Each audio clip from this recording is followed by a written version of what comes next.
आजुक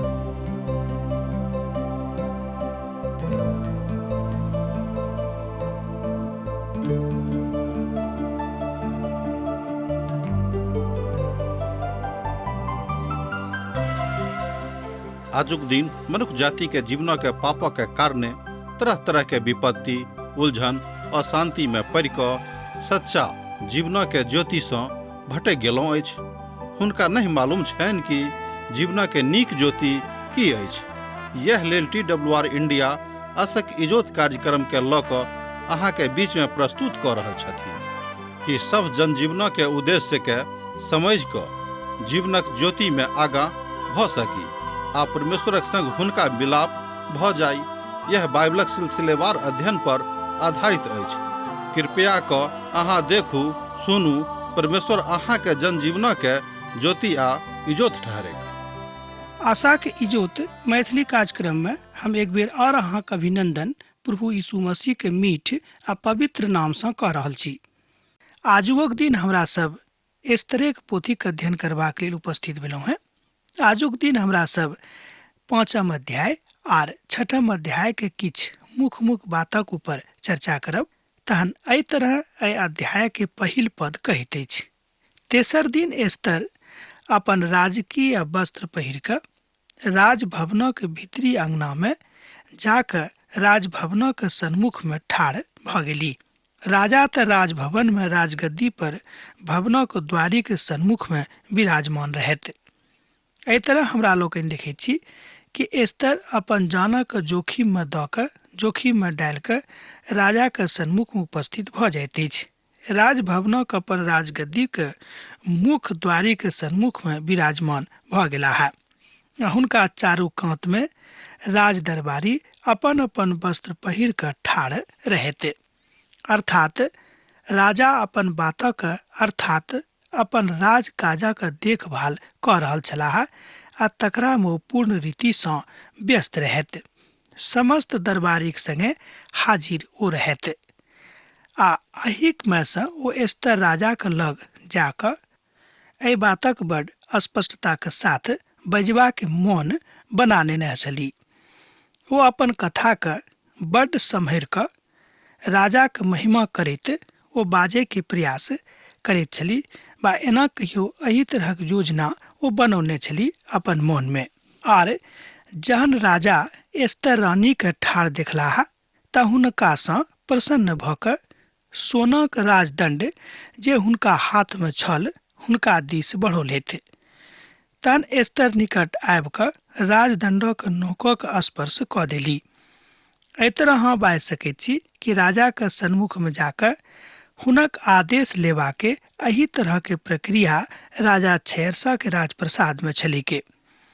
तहन जे राजप्रसादक के नियम व्यवस्था रहेके तकर विरुद्ध में तो ओ नहीं गेली, कियाक तऽ राजप्रसाद में एहि तरह के घटना पिता परमेश्वरक दिस सँ घटि गेलेक। राजा स्वयं हुनका बजा कऽ एहि बातक पूछनाइ आरंभ कऽ देलनि। एस्तर अपना आप के तैयार कऽ कऽ राजा के सन्मुख में आने के तैयारी कऽ रहल छली। अहाँ के स्मरण होइत जे जहन एहिल बेर एस्तर राजा के सन्मुख में सुंदरी के प्रतियोगिता में भाग लेबाक लेल आयल छली तऽ ओ श्रृंगार पटार नहि केने छली, मुदा अखन ओ तैयारी के दिस अर्थात अहाँ बाजि सकैत छी कि पूर्ण तैयारी के साथ राजा के सन्मुख में आयल छली। एहि तरह ओ पूर्ण श्रृंगार पटार कऽ कऽ एहि रीति सँ राजा के सन्मुख में आबि कऽ स्वयं के प्रस्तुत कैली, जाहि सँ हुनका मन में अर्थात राजा के मन में एहि बातक के क्षोभ हुए के कि की कारण अछि जे पटरानी स्वयं हमरा से मिलबाक लेल एहिठाम आयल अछि, जाहि काल में हम राजकाज में व्यस्त छी, कियाक तऽ ओतऽ के नियम नहि रहेक। मुदा हमरा मन में एकटा प्रश्न आर उठि रहल अछि। ओ प्रश्न थिक कि राजा एक बेर पहिनहियो गलती कऽ चुकल रहैत महारानी बस्तीक संगे, तैं हम सोचैत छी कि राजा के मन में आबि गेल हेतैक कि कहीं दोसर गलती हमरा सँ नहि भऽ जायक। एहि रीति सँ अहाँ बाजि सकलहुँ हैं कि एकटा मानवीय मानसिक प्रक्रिया सेहो छल आर परमेश्वरक महान योजना सेहो एहि रीति सँ हुनका जिंदगी में काज कऽ रहल छलीक। ई आनबाक प्रयासो कऽ रहल छली। ओ राजा के दिस बा कतार नजर सँ ताकलीही। अहाँ तऽ जानि गेलहुँ हैं जे एस्तर बड़ रूपवती कन्या छली। ओ कतेक निराश और आशाहीन छली, मुदा एहि बातक अभिव्यक्ति ओ नहि कैली। अब देखियो, एहिठाम दृश्य बड़ कतेक दर्दनीय आ दार्शनिक आ दर्द सँ भरल भऽ जाइत अछि। हम तऽ बेसी नीक कहब कि बजनाइ उचित होइत कि स्थिति बड़ शोचनीय भऽ जाइत अछि। किएक तऽ जे महारानी एस्तर एहि तरहक व्यवहार आजुक दिन धरि कहियो बाहरमे नहि कयने छली, अखन ओ राजाक सन्मुखमे कऽ रहल अछि। मुदा एहि किस्साक दोसर प्रभाग अछि जे वो थिक महारानी एस्तर अपन राजसी वस्त्रमे राजा सँ मिलबाक बातक लऽ कऽ बड्ड ललायित सेहो छली। किएक तऽ हुनका मोनमे ई रहनि कि जँ हम नाश भऽ जायब तऽ भऽ जायब। आजुक दिन हम अपन राजसी वस्त्र पहिर लैत छी, एहिके बाद मालूम नहि ई मौका हमरा भेटत कि नहि भेटत। तहन राजा हुनका सँ पुछलनि, हे एस्तर रानी, अहाँके की जरूरत अछि आर अहाँ की मांगैत छी? आगू अहाँ तऽ असाधारण धैर्य देवल जा सकैत छै। एहि तरह अहाँ पद 3 में जँ अहाँ पढ़ि कऽ देखबै तऽ पायब कि राजा हुनका सँ की कहैत छथि। तहन आउ हमरा संगे तेसर पदक देखियौ। तहन राजा हुनका सँ पुछलनि, हे एस्तर रानी, अहाँके की आवश्यकता थिक आर अहाँ की मांगैत छी? मांगू, अहाँक तऽ आधा राज धरि देवल जा सकैत छै। किएक तऽ राजाके मालूम भऽ गेल रहनि जे ओ अनेरे एहि तरह एहि कालमे राजाके लगमे नहि अयलथि। ओ मात्र किछु पाबैके उद्देश्यसँ, किछु मांगैके उद्देश्यसँ एहिठाम आयल हेतिक। एहि रीतिसँ हमरा लोकनि देखैत छी कि पिता परमेश्वरक महान योजना अब राजप्रसादमे बड्ड नीक रीतिसँ बाप क्रियाशील भऽ गेल अछि। हमरो सभक जिन्दगीमे पिता परमेश्वरक महान योजना क्रियाशील भऽ सकैत छै जँ हमरा सब एहि बातक बड़ नीक रीतिसँ देखबिक। ओ देखैत छै जे ओ काँपि रहल छली आर बड़ निराश सेहो छली। ओ हुनका बड़ आराम दिअ चाहैत रहथि जाहिसँ हुनका शांति भेटनि। किएक तऽ ई बातक राजाके ज्ञान भऽ गेलनि कि महारानी बड़ निराश अछि, कोनो तरहक तकलीफ हुनका हृदयमे छनि, तैँ राजा हुनका आराम दिअक विचार करैत छथि। आ तैँ ओ बाजैत छै जे अहाँक तऽ आधा राज धरि हम दऽ सकलहुँ हैं, मुदा अहाँ बाजि कऽ तऽ देखियौ। किएक तो महारानीके खुश देखबाके प्रयास कऽ रहल छलै। ई मात्र अनेरेके गप नहि थिक। एहिठाम हमरा लोकनि जिन्दगीमे एहि बातक देख सकैत छी कि खाली धन भेलासँ मनुख जातिके सब किछु नहि भेटैत छनि। जाबे धरि परमेश्वरक शांति, प्रभु यीशु मसीहके उद्धार हमरा सभक जिन्दगीमे नहि भेटत। अर्थात राजा महारानी एस्तरके दशा पर बड्ड दयावंत भऽ गेलाह आ हुनका बहुत दया लागलनि कि किएक हमर महारानी एतेक आजुक दिन दुखित भऽ गेल अछि। एस्तर बाजली जे जँ राजाके स्वीकार होइक तऽ आजुक दिन हमानक साथ लऽ कऽ ओहि जेवनारमे आबैक जे हम राजाके लेल तैयार कयलहुँ हैं। एहिठाम एस्तर बड्ड नीक रीतिसँ, किएक तो महारानी छली, तैँ ओ अपने हिसाबसँ जे राजाके ओहिसँ कोनो बातमे घटी नहि पहुँचनि, अर्थात विशेष कऽ कऽ हुनक आदरमे, तैँ ओ महारानी एहि रीतिसँ हमानक ओहि जेवनारमे अयबाके आज्ञा चाहैत छली। तैँ ई आज्ञा ओ तऽ नहि दऽ सकैत रहली, मुदा ई काज तऽ राजाक रहनि। तैँ ओ एहि बातक लेल राजासँ प्रार्थना कयली। एस्तर अपन अनुरोधके बड्ड स्पष्टताके साथ एहिठाम राखि रहल अछि, जे शोभनीय सेहो लागि रहल अछि, मुदा ओ बड्ड विरुद्ध शैलीमे कहैत अछि, सेहो अहाँ बाजि सकैत छी। जाहि कोनो बातक हमरा सब अपन जिन्दगीमे अपनाबैत छी, भऽ सकैत छै कि ओहिमे परमेश्वरक इच्छा नहि हैत, मुदा आजुक संदर्भमे ई बात लागू भऽ सकैत छै कि परमेश्वरक महान योजना अहाँके जिन्दगीमे जँ काज करबाक उद्देश्य अछि तऽ अहाँ एहि बातक कऽ सकैत छी। एहि संदर्भमे एहिठाम हमरा लोकनि देखैत छी कि जतेक बात पिता परमेश्वरक महिमासँ साहसिक रीतिसँ हमरा सभक जिन्दगीमे लागू होइत अछि, तकरा हमरा लोकनि कार्यान्वित होइत देखैत छी। एहि रीतिसँ अहाँ बाजि सकलहुँ हैं कि परमेश्वर अहाँक भावनाके आदर करैत छथि। तहन केहन भावना के अहाँ के पवित्र आर परम पवित्र भावना के। कियाक तऽ बहुत बेर हमरा सभक हृदय में गलत भाव गलत भावना सेहो आबि सकै छै। कियाक तऽ हमरा सब मनुष्य छी आर हमरा सभक हृदय में हमरा सभक देही में तरह तरह के मानवीय वृत्ति भरल अछि। एहि बातक ज्ञान पिता परमेश्वर का सेहो छनि। यह बात आजुक दिन हमरा सब एहिठाम सीख रहल छी। हमर मित्रवर, हमरा सभक एक ने एक दिन एहि संसार से विदा होयबाक अछि। तहन कियाक ने हमरा सब परमेश्वरक योजना का अपन अपन जिंदगी में लागू कऽ दियेक। हमरा सभक पाँति में लए कऽ एक ने एक दिन एहि संसार में विदा लेबाक अछि, एहि संसार से जेबाक अछि। तहन कियाक अतेक गंभीरता के साथ एहि संसार से हमरा सब नेह लगाबैत छी। हमरा सभक प्रभु यीशु के न्याय आसनक सन्मुख में ठाढ़ होयबाक अछि। ध्यान दियौक, हमरा सब गोटे का एक ने एक दिन प्रभु यीशु मसीह के न्याय आसनक सन्मुख में ठाढ़ होयबाक अछि। हमरा सब एहिठाम जे कऽ रहल छी, जेना कऽ रहल छी, एहि सबटा बातक जवाब प्रभु यीशु मसीह हमरा सब गोटे से एक ने एक दिन पूछताह आर ओहि बातक जवाब हमरा हुनका दिअ पड़तनि। मुदा हमरा सभक अंदर कत्तो सँ दुख और उपास उत्पात भऽ सकै छै। दुख मनुष्य जाति के अंदर में आबि सकै छै। कियाक तऽ हमरा सभक जन्म जे भेल अछि पाप सँ भेल अछि, एहि बातक पवित्र पोथी बाइबिल कहैत अछि। तैं हमरा सभक जिंदगी में दुख आबि सकै छै आ तकरा हमरा सब गोटे के स्वीकार सेहो करऽ पड़ैत अछि। तहन हम बाजि सकलहुँ हँ कि संसार में हमरा सब आत्मिक घमासान में लागल छी, अर्थात हमरा सब आत्मिक घमासान युद्धक संग लड़ि रहल छी।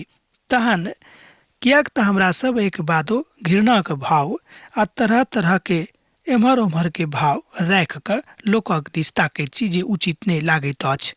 एहिठाम इस तरहक जिंदगीक हम बड्ड सराहना करैत छियनि, कियाक तऽ हुनका हृदय में अपन लोकक लेल, अपन देशक लेल, अपन जातिक लेल महान आदर भाव उत्पन्न भऽ गेलनि। एहि बातक अहाँ 5 पद में देख सकैत छी। हम तऽ कहब कि जँ अहाँक लग कागज कलम अछि तऽ अहाँ लिख लिअ इस तरहक पोथी तकर 4 अध्याय आ तकर 5 पद। एहिठाम एहि बातक बतायल गेल अछि कि प्रभु यीशु मसीह थिकाह। तहन सोच गप में ना बाजल जा सकै छै कि प्रभु यीशु मसीह छथि। तहन राजा आज्ञा दिलनि जे हामान के तुरंत लऽ आनू, जे इस तरह के निमंत्रण तुरंत ग्रहण कैल जायक।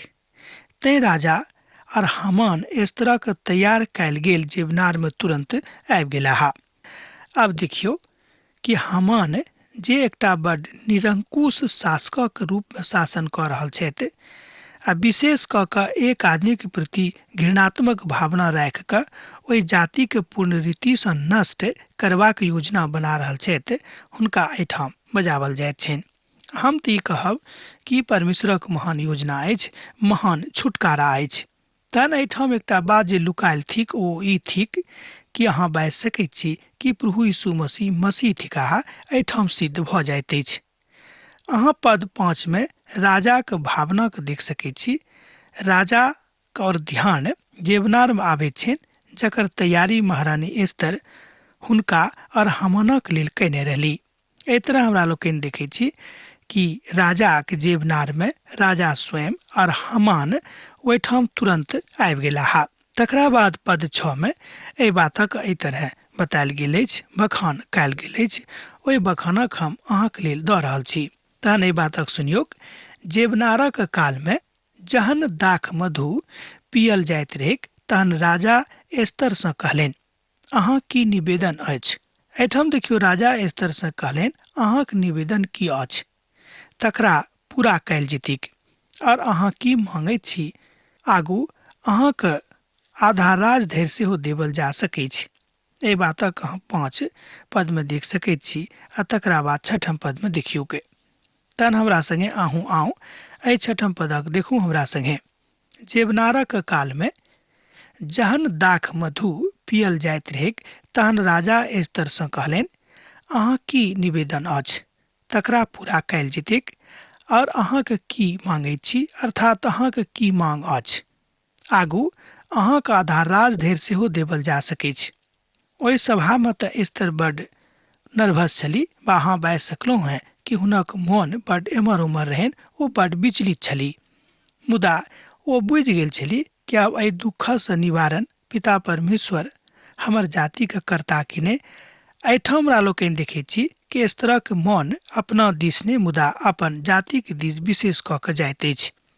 की हमर श्रोता भाई बहिन, हमरा सभक हृदय कहियो एहि तरहसँ विचलित होइत अछि कि हमर देश किएक एहि अवस्थामे अछि, हमर समाजक अवस्था किएक नहि सुधरि रहल अछि, हमर गामक गरीबी किएक नहि जा रहल अछि। कि एहि तरहक पवित्र भावना आ एहि बातक लेल पवित्र निवेदन की हमरा लोकनि कहियो पिताक लग पहुँचाबैत छी। हम तऽ कहब हमरामे सँ बहुत कम लोग एहन छथि जे एहि तरहक निवेदन करैत छथि। एहिठाम महारानी एस्तर बहुत नीक रीतिसँ, स्पष्ट भावसँ, पवित्र भावसँ अपन प्रभुक लग एहि बातक राखैत छथि। हम तऽ इएह कहब, एहिठाम राजाक रूपमे पिता परमेश्वरक प्रतिरूपक सम्हारल गेल छै। कि एहिठाम हमरा सब देख सकैत छी जे परमेश्वर प्रभु यीशुक द्वारा हमरा सभक उद्धारकर्ता सेहो एहिठाम देखाइ पड़ैत अछि। जाहि बातक प्रभु बनौने छथि तकरा केओ एम्हर ओम्हर नहि कऽ सकैत अछि। जाहि दियाक प्रभु जरौने छथि तकरा केओ मिहा नहि सकैत अछि। ई अनर्थी राजा अखन एस्तरक संगे बड्ड विनम्र भावसँ प्रयुक्त भऽ रहल छथि। ध्यान दियौक, एहिठाम विद्वान सब कहैत छथि कि ओ तऽ अनर्थकारी राजा छलाह, मुदा अखन ओ एस्तरक संगे बड्ड विनम्र भावसँ प्रयुक्त भऽ रहल छथि। किएक तऽ परमेश्वरक पवित्र वचन कहैत अछि कि जहन प्रभु अहाँके हृदयमे काज करता तो अपन योजनाके अहींके माध्यमसँ पूर्ण कऽ देता। नीति वचन तकर 21 अध्याय तकर 1 पद कहैत अछि जे राजाक मोन नालीक जलक समान यहोवाके हाथमे रहैत अछि, जे जेम्हर ओ चाहैत छथि ओम्हर तकरा घुरा दैत छथि। एहि बातक अहाँ 21 अध्याय के 1 पदमे देखैत छी। नीति वचनमे नीति वचन सेहो पवित्र पोथी बाइबलक एकटा महान पोथी थिक। हम तऽ कहब आजुक संदर्भमे, आजुक परिप्रेक्ष्यमे एहि पोथीक महत्व बड्ड बढ़ि जाइत अछि। आ प्रभु राजाक मनक बड्ड निश्चिंत कऽ देने रहनि, अर्थात हुनक मनक एकटा निश्चित दिशाके दिस घुरा देने रहथि। तहन एस्तर उत्तर दिलनि, हमर निवेदन आ जे हम अहाँसँ मांगैत छी ओ ई अछि। तकरा अहाँ पद 7 में देख सकलहुँ हैं। पवित्र वचनमे एहि बातक बड्ड स्पष्टताके साथ बतायल गेल अछि। आ जँ राजा हमरा ऊपर प्रसन्न छथि, एहिठाम महारानी एस्तर अपन निवेदनके एहि तरह राखि रहल छथि। तकरा अहाँ पद 7 आर पद 8 में देख सकलहुँ हैं। आ जँ राजा हमरा ऊपर प्रसन्न छथि आर हमर निवेदन सुनैत छथि तऽ जे वरदान हम मांगब वह देनाइ राजाक स्वीकार होइक। तऽ राजा और हामान कहलनि, ओहि जेवनारमे आबिक जकरा हम हुनका लेल करब, आर कहलनि हम राजाके वचनक अनुसार करब। एहिठाम पुनः एकटा और जेवनारक बात, एकटा और सभाक बात, एकटा और भोजक बात विशेष कऽ कऽ एहिठाम वह अर्थिक ओ करैत अछि कि महारानी एस्तर और विशेष कऽ कऽ हुनका ओहिठाम आमंत्रण कयल गेलनि। एखनो एस्तरक एतेक साहस नहि भेल रहनि। देखियौ, एस्तरक मोन विचलित भऽ रहल छनि एखनो कि हम बाजी कि नहि बाजी, हमर लोगक संगे की हैत। मुदा हुनका तऽ बजबाक रहनि, तैं आर एकटा जेवनारक आयोजन कयल गेलैक आ अहूमे हुनका आमंत्रण कयल गेलनि। एखनो एस्तर ओतेक साहसी जकाँ नहि लागैत अछि जे ओ राजासँ अपन मांगक विषयमे बाजैके, अर्थात महारानी एस्तर अपन कथाके आ अपन नीक बातक बता जा रहल छथि, मुदा हुनका एखनो साहस नहि भऽ रहल छनि जे हम कोना कऽ बता दियै। ओहि दिन हामान आन दिन और प्रसन्न कऽ कऽ बाहर गेलाह। ध्यान दियौ, ओहि दिन हामान आनंदित और प्रसन्न भऽ कऽ बाहर गेलाह, मुदा जहन ओ मुर्दकै राजभवनक फाटक पर देखलाह जे ओ नहि तऽ हुनका सन्मुखमे ठाढ़ भेलाह और नहि झुकलाह, तहन ओ मुर्दकै के विरुद्ध बड्ड क्रोधित भेलाह। एहि बातक अहाँ पद 9 में देख सकैत छी। अहाँ बाजि सकैत छी कि राजा विशेष कऽ कऽ हुनक जे महामंत्री रहनि अर्थात हामान ओहि ठाम से बड़ प्रसन्न भ क गेलाह कि महारानी स्वयं हुनका लेल जीवनार केने अछि, आर एकटा जीवनार ओ स्वयं हमरा लेल कऽ रहल अछि। एहि बात से बड़ प्रसन्न भेलाह। हम तऽ कहब कि हुनका हृदय में घमंड और आबि गेलनि। हुनक मन घमंडी भऽ गेलनि कि अब हमर स्थिति राजा से कम नहि अछि, किएक तऽ हमरा मन में एहि तरहक भाव उत्पन्न अछि जे ओ हमरा सँ अतेक आदर राखैत अछि। अर्थात अहाँ बाजि सकैत छी हमरा लेल ओ अतेक आदर राखैत अछि। आ जहन हामान अपन ओहि जेवनार सँ बहरैलाह तऽ ओ बड़ प्रसन्न रहथि। मुदा ओ अपन बातक जहन प्रसन्नता में लऽ जेबाक प्रयास कऽ रहल छलाह, तहने ओहि काल में हुनका फाटक पर मुर्दकै से भेंट भऽ जाइत छनि, आर मुर्दकै हुनका सन्मुख में पुनः एक बेर नहि झुकैत छथि। एहि बात से हुनक मोन एक बेर पुनः क्षोभ में चलि जाइत छनि। एहिके बादो ओ अपना आप के रोक कऽ अपन बाड़ी चलि गेलाह, आर अपन दोस्तक और अपन स्त्री जे ओहिठाम छली हुनका एहि बातक बतौलनि। अपन एहिठाम बजौलाह। तहन हामान अपन धनक विभव और अपन लड़का वाला के बढ़ती और राजा हुनका कोना कोना के बढ़ौलथि, और समस्त हाकिमक और अपन समस्त कर्मचारी से ऊंच पद दिलनि, एहि सबटा बातक ऊपर वर्णन कैलथि। एहि तरह हमरा लोकनि देखैत छी कि हामानक हृदय में महानताक जे भाव आबि गेल रहनि से एहिठाम कनेक कटिबद्ध भऽ कऽ एम्हर उम्हर भऽ जाइत अछि। एहि रीति से अहाँ बाजि सकलहुँ हैं कि हामान ओहि बातक बता रहल छथि अपन स्त्री के, अपन धियापुता के, अपन दोस्त समाज के, कि देखियो कि राजप्रसाद में हमरा कतेक ऊंच पद भेटल अछि, आर राजा हमरा कतेक मानैत छथि।